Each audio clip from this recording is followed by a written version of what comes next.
Hello दोस्तों। आज stock market के ऊपर कोई भी वीडियो नहीं है। आज मैं सिर्फ आपको ये बताना चाहता हूँ कि स्टॉक मार्केट में इन्वेस्ट क्यों करना है। स्टॉक मार्केट इन्वेस्टिंग है क्या, क्यों लोग इससे डरते हैं, क्यों लोगों को लगता है कि ये मार्केट गिर जाएगी, प्राइस नीचे आ जाएंगे, कभी बढ़ेंगे ही नहीं, क्यों इतना डर बना हुआ है। शायद ये डर ही है जिस कारण से कुछ ही लोग मार्केट से पैसे बना पाते हैं, जो मार्केट को समझने लगते हैं, जो मार्केट को अर्निंग से ज़्यादा लर्निंग पे ध्यान देते हैं। तो मार्केट एक्चुअली है क्या? क्या ये एक सट्टा है? मैंने पैसे लगाए, मेरे बढ़ गए, वो खुश हो गया, दूसरे ने पैसे लगाए, उसके पैसे की वैल्यू कम हो गई, उसको पैसे निकालने पड़े, तो वो मार्केट को गाली देगा कि मेरे तो पैसे डूब गए मार्केट में। तो ऐसा होता क्यों है? और अगर हमें लॉन्ग टर्म मार्केट में बने रहना है और मार्केट से पैसा कमाना है तो इसके तरीके क्या हैं? तो जो भी मार्केट में न्यू हैं तो मैं उनको बता दूं, मार्केट दोनों तरीके से होती है। मार्केट में सट्टेबाजी भी होती है और मार्केट में इन्वेस्टमेंट भी होती है। मुझे ये लगता है मार्केट में इन्वेस्टमेंट से अच्छी इन्वेस्टमेंट कोई है ही नहीं। शेयर मार्केट अपनी जितनी भी और इन्वेस्टमेंट वेज हैं, सबसे ज़्यादा सबसे अच्छे से वेल रेगुलेटेड है। हमारी मार्केट फाइनेंस मिनिस्ट्री के अंडर जो सेबी एक इंस्टीट्यूट है, stock and exchange board of India, वो रेगुलेट करता है। हाईली लिक्विड मार्केट होती है। हाईली लिक्विड का मतलब जब आप चाहें उसको बेच पाएं, जब चाहें आप खरीद पाएं। और तरह की जो इन्वेस्टमेंट होती है जो सबसे ज़्यादा प्रचलित है भारत में, जैसे कि लैंड में इन्वेस्टमेंट। कहा जाता है कि 80% of our investment amount real estate में लगा हुआ है। तो 80% अमाउंट उसमें लगा हुआ है क्योंकि वो बिल्कुल भी लिक्विड नहीं है। खरीद तो आप पाते हो, लेकिन जब बेचने की बारी आती है तो इंसान फंस जाता है। महीनों लग जाते हैं, इवन साल लग जाते हैं, तो कई बार तो आपको अच्छा प्राइस मिल ही नहीं पाता। जब आप उसके लॉन्ग टर्म रिटर्न्स देखते हो, जो रिटर्न्स की कैलकुलेशन भी मुझे लगता है कि बहुत लोग अनजान हैं उससे। आपने कोई घर या कोई लैंड 10 लाख में खरीदी और आपने 10 साल में उसको 20 लाख में बेच दिया। 10 लाख में ये बता रहा हूँ जिसमें आप सारी चीज़ें इंक्लूड कर रहे हैं। उसमें आपकी स्टैम्प ड्यूटी, उसमें आपकी और जो आपने खर्चे किए हैं उसको खरीदने में, वो सारा इंक्लूड कर रहा हूँ। और जब आप 20 लाख में बेच रहे हो तो मैं ये मान के चल रहा हूँ कि और जो आपकी उसके ऊपर एक्सपेंडिचर हुआ है वो निकाल के अगर आपने 20 लाख में बेचा हुआ है, 10 लाख का आपका प्योर प्रॉफिट हुआ है, तब भी आपके रिटर्न्स एफडी से ज़्यादा नहीं बने। और शेयर मार्केट आपको लॉन्ग टर्म में 12-13% के रिटर्न देने की पूरी संभावना रहती है और ये हिस्ट्री हमें बताती है। मार्केट में हमारी एक्सपेक्टेशंस क्या होनी चाहिए? अगर आपकी एक्सपेक्टेशंस मार्केट में ठीक हैं, नॉर्मल हैं, तो आप मार्केट से हमेशा पैसा कमाओगे। बट अगर आप अनरियल एक्सपेक्टेशन के साथ मार्केट में घुसते हो, आपको करोड़पति बनना है बहुत जल्दी, तो आपके पास जो पैसे हैं मार्केट वो भी आपसे ले लेगी। तो मैं आपको बता दूं, मार्केट में मैंने आपको बताया कि दो तरीके होते हैं इन्वेस्टमेंट के, मेजर दो तरीके। वैसे तो बहुत सारे तरीके हैं, मेजरली दो तरीके। एक होता है आप कैश मार्केट में अपने पैसे इन्वेस्ट कर, वो तरीका हो गया जिसमें आप म्यूचुअल फंड में इन्वेस्ट करते हो।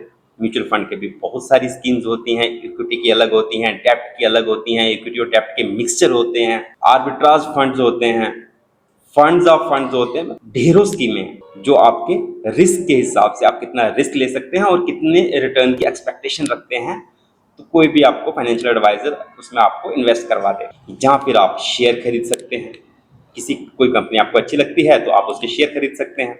ये सारा कैश मार्केट का काम हो गया, जिसको हम इन्वेस्टमेंट बोलते हैं। दूसरा जो तरीका है जल्दी अमीर होने का, या फिर कह दो कि जल्दी गरीब होने का, वो तरीके को जिसको हम सट्टेबाजारी भी बोलते हैं, उसको फाइनेंशियल टर्म्स में फ्यूचर एंड ऑप्शंस ट्रेडिंग बोला जाता है। अब आपके दिमाग में ये क्वेश्चन आ रहा होगा कि भाई ये गवर्नमेंट या इतने बड़े इंस्टीट्यूट ये सट्टेबाजी करवा क्यों रहे? एक्चुअली ये चीज़ जब बनी थी तो सट्टेबाजी के लिए नहीं बनी।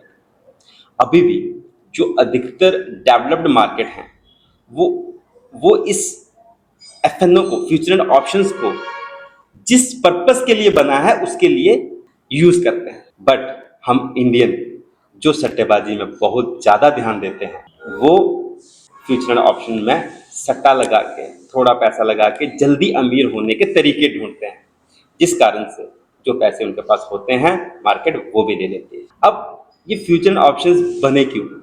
क्या ज़रूरत थी इनको बनाने की? क्या सिर्फ कैश की इन्वेस्टमेंट से काम नहीं चल रहा था? अब ये जो फ्यूचर एंड ऑप्शंस जब आए, इससे पहले फॉरवर्ड मार्केट्स होते थे, हम इतना पीछे नहीं जाएंगे।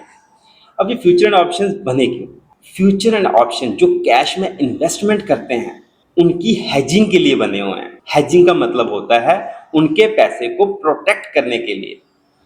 मान लो आपकी लाइफ को कुछ होता है तो आप इंश्योरेंस ले लेते हो कि भाई अगर मुझे कुछ हो गया तो इंश्योरेंस कंपनी मेरे बच्चों को, मेरे फैमिली को, जो मेरे ऊपर डिपेंड हैं, उनको पैसे देगी और उनका गुजर बसर हो जाएगा। तो इसीलिए अगर आपने कैश मार्केट में मान लो बड़ी इन्वेस्टमेंट की है, जो नॉर्मली हमारे mutual funds, foreign institutions, high net worth individual जो करते ही हैं, उनको भी एक डर होता है शॉर्ट टर्म का कि कभी मार्केट गिर जाए और हमारी इन्वेस्टमेंट की वैल्यू कम हो जाए, तो कहीं ऐसा नहीं हो सकता कि हम कुछ इंश्योरेंस ले लें। बस वही insurance he future and options है। वो अपने पोर्टफोलियो को हेज करने के लिए ऑप्शंस या फ्यूचर्स में बाय या सेल करते हैं। लेकिन हम लोग कोई हेजिंग नहीं, कुछ नहीं, बस फ्यूचर एंड ऑप्शंस को ट्रेड करते हैं क्योंकि उसकी वैल्यू फ्लक्चुएट हो रही होती है। कोई चीज़ 10 रुपए की 20 हो रही होती है, फिर 5 हो रही होती है, फिर 50 हो रही होती है, तो हमें लगता है कि हम 5 रुपए की खरीद के 50 की बेच के अमीर हो जाएंगे, जिस कारण से हम उसमें ट्रेडिंग करने लगते हैं, जिसको सट्टेबाजारी भी बोला जाता है। हाँ, वो लीगल है, इंडिया में बिल्कुल लीगल है, लेकिन हमें जो चीज़ जिसके लिए बनी है उसका इस्तेमाल करना है।